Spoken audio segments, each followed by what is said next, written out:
ამ წუთებში ეკონომიკის მინისტრის ყოფილ მოადგილეს რომეო მიქაუტაძეს სუსის წინასწარი დაკავების იზოლატორში ბრალს აცნობენ. ბრალის წარდგენის პროცედურას ესწრება მისი უფლებადამცველიც, თუმცა ადვოკატს მედიასთან კომენტარი არ გაუკეთებია, შესაბამისად უცნობია როგორია დაკავებულის პოზიცია მიმდინარე გამოძიებასთან დაკავშირებით. სავარაუდოდ უფლებადამცველს გადასცემენ საქმის მასალებსაც. შეგახსენებთ, რომ ეკონომიკის მინისტრის ყოფილი მოადგილეს სამსახურებრივი უფლებამოსილების ბოროტად გამოყენების და მილიონობით ლარის შემოსავლების უკანონო ლეგალიზაციის ფაქტზე გუშინ ღამით დააკავეს. მომხდარი პოლიტიკური შეფასებების თემა ოპოზიცია ფაქტს შიდა კლანურ დაპირისპირებას უკავშირებს და აცხადებს, რომ ფაქტს კორუფციასთან არანაირი კავშირი არ აქვს. მმართველი გუნდისთვის კი ყოფილი თანაგუნდელის დაკავება კიდევ ერთი დასტურია, რომ კანონდარღვევის შემთხვევაში ნებისმიერი ადამიანი, მათ შორის თანამდებობის პირიც, კანონის შესაბამისად დაისჯება.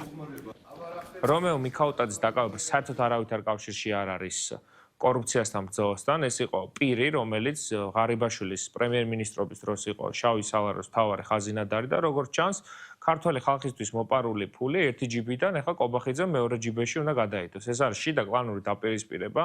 ივანიშვილის პარტია არ არის არავითარი მონოლითი, იქ კლანური უამრავი დაპირისპირება არის სახეზე, რაც ჩვენი აზრით ბევრად უფრო ეფექტურად უნდა იყოს გამოყენებული დემოკრატიული საზოგადოების მიერ. ოცნება ამას თუ ცდილობს ეს დაკავების ფაქტი დაასაბოს იმათ, რომ კორუფციასთან ბრძოლა გამოფხიზლდნენ და კორუფციასთან ბრძოლა დაიწყეს, ეს ასე არ კალაძეს გვასაღებდნენ როგორც უალტერნატივო კანდიდატურას თურმე აქ მესამე თბილისის მერის არჩევნებზე და ამ დროს ჭანჭიქს იჭერდნენ ერთ-ერთი მინისტრის მოადგილის სახით. ეს რა თქმა უნდა არანაირად არ ნიშნავს კორუფციასთან რეალურ ბრძოლას. ეს ნიშნავს კლანებს შორის ბრძოლას. როდესაც ქვეყანა, როდესაც სახელმწიფო გიცხადებს ნდობას და გაბარებს მთელ მიმართულებას, მთელ დარგს იმისთვის, რომ იმ დარგში რაღაც გააკეთო და ამას იყენებს საკუთარი მიზნების მისაღწევად, ეს არის ძალიან ცუდი, მე ძალიან გული მწყდება იმისთვის გამო რომ ეს მოხდა, თუმცა ბუნებრივია, რომ კანონის წინაშე ყველამ უნდა აგოს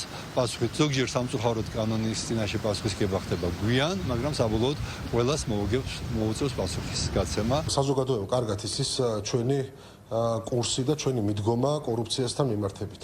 ასე რომ არა აქვს მნიშვნელობა სახელ და გვარს, არა აქვს მნიშვნელობა თანამდებობის პირს. ეს არის ყოფილი თანამდებობის პირი, მოქმედი თანამდებობის პირი. რეალობა არის ერთი და რეალობა არის კორუფციასთან მიმართებაში ძალიან მკაცრი. რომ კანონი იქნება ყველასთვის კანონი და ინდულგენცია ვერ იქნება ვერც სახელი და გვარი, ვერც თანამდებობა და ვერც ყოფილი თანამდებობა.